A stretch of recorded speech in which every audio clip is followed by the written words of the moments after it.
Okay, a few things to address in this video. First, new hair. It came out blue. It was supposed to be purple. Don't ask me. I'm not the one who did it. Blame my ma. But also, don't have my ma know about this channel.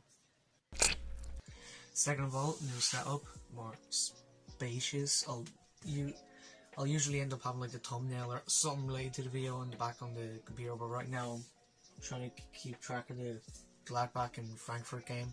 Football's only back, so I am excited.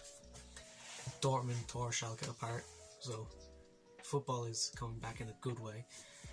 And third of all, nowhere to fit the vinyl at the moment really. I guess I could hold it, but at the same time you won't be able to see my amazing 21 Pilots merch. I'm getting more now. I've ordered more, so there will be more variety. I could wear football shirts, but that'll be in the videos talking about football. This is about music, and specifically reviewing music and how I do it. Now, there's a difference between your personal review of music and critically reviewing music. Critically, it's a lot of it is trying to see if is it objectively good. For instance, a good example is the only review I've done on the channel so far, the Sleepyhead review, which I said I gave it a 7 out of 10. I personally think it's 9.5 out of 10, but from a critical standpoint, there are a lot of things that can get either repetitive or just aren't really that good.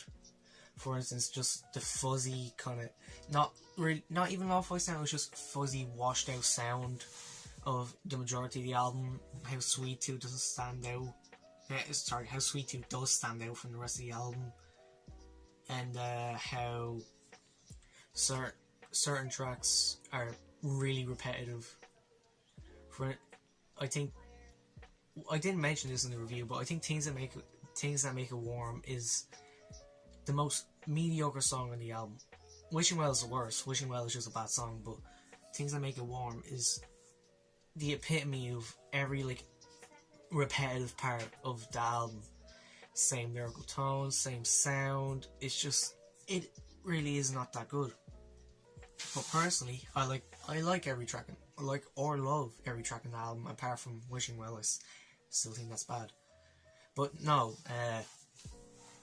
but when I was reviewing it critically, I had to take into account how other people might feel about this album, how it is objectively. So I took myself away from it as a Cavetown fan and put myself into it as someone who has never really listened to his music before, coming into it, someone who just has a general music taste, you know. I forgot what I was going to say, got that. Anyway, but I had to put myself in completely new mindset of listening to the album, and I realised the flaws in it. But I really love that album, but I still think it's a good album from an objective standpoint, but it isn't as good. Another album I think this could come into play with is what was I going to say? I forgot my point. Jimmy, feel free to edit this part while I think about what I'm going to do. If you keep it in, I will kill you. I know you're only doing this one time, but I will kill you once we're out of quarantine in 5 months.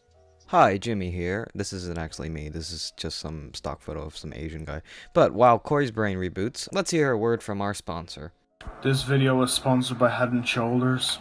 And now back to our regularly scheduled programming. Okay, so while I was turning around, not only the Frankfurt Score, I realised a good album to talk about, so... oh, shit. Camera. Oh no, I swore, no. Doesn't matter. Anyway, so, another good album to talk about in this regard is Good Kid Mad City by Kendrick Lamar. Obviously, it is Good Kid Mad City, Kendrick's breakout album, his first album on Aftermath, you know, Dre's label. I'm pretty sure he's left now, I'm not sure. But it's his major label debut, an instant classic. Now I would definitely say it's reached the stage where you can consider it a classic. I actually think it's better. I prefer listening to it than To Pimp a Butterfly. Obviously, To Pimp a Butterfly is the conceptual, just the lyric, everything about the album is flawless. Apart from there's a lot of tracks on it that you just can't take out of the context of the album to put onto a playlist. A big exception of that would be King Kunta. King Kunta just slaps, and maybe but the rest of the album is just kind of you have to listen to it within the album to appreciate it. Otherwise, it's just kind of like not so much preachy as just the message comes across as kind of forced without the entire context of the album, like on each song. But Good Kid, Mad City, a lot of people can say there's flaws in it. Not that many people say Drake's verse on Poetic Justice. A lot of people don't like Real. They are stupid people. But I'll let that slide. Critically, I'd give the album an 8 because that's within the context of the rest of his work and just how his work has been received and how good it is. But personally, I think it's, again, a 10. It's an easy 10. Phenomenal. Great album. But no, I think there's a big difference between reviewing albums critically and you can't have a personal review that's different to a critical review. A lot of people think, oh no, I can only review it as a mix of the two, or as my own personal. You can look at it critically and you can look at it as a biased perspective.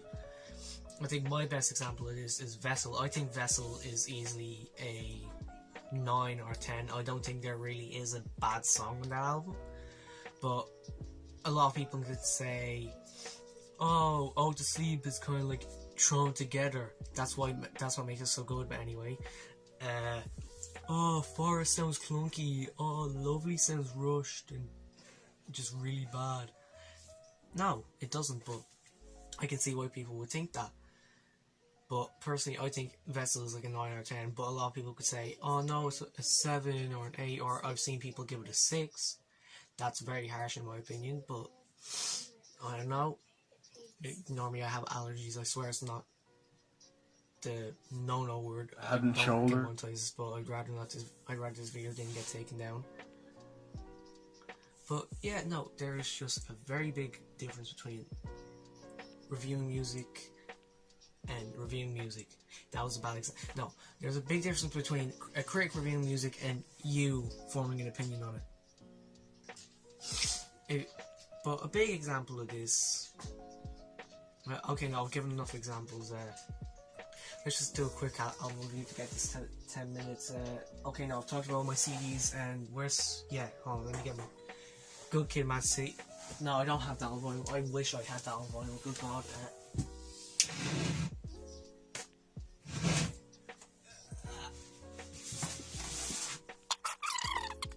Marshall Mathers LP2.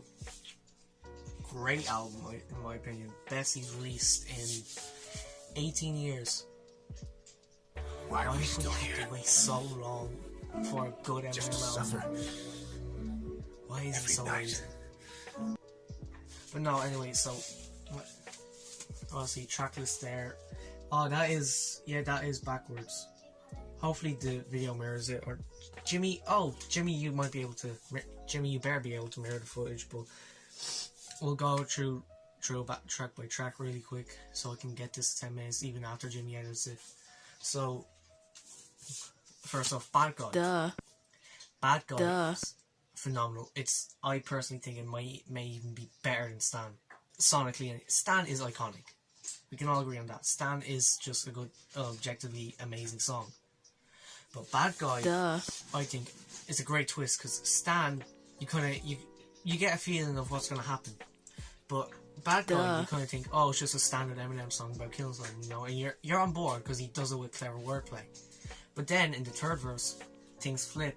Turns out Eminem's been kidnapped by one of his own fans. But it's not just any fan. It's Stan's brother, Matthew, who is referenced obviously in Stan.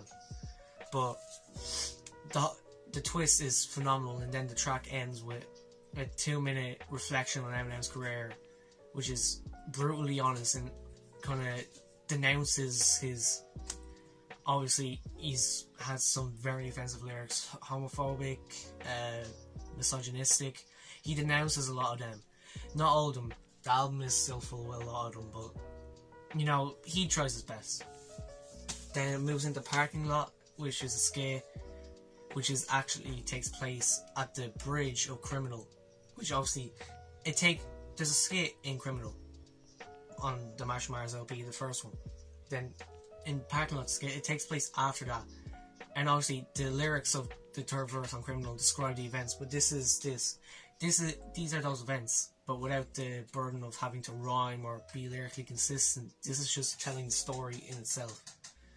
Then we move on to Rhyme or Reason, a great song which then also at the end of it denounces Eminem's father as a deadbeat, which he hadn't really gone into details to an extent up until this point, and then obviously leaving Heaven Off Music to be murdered by is probably the final nail in the coffin.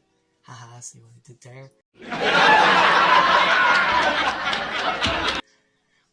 I just a reminder, Benzino has blocked me on Twitter because I made a joke about that. It's so easy to rattle that man, he is genuinely such a baby.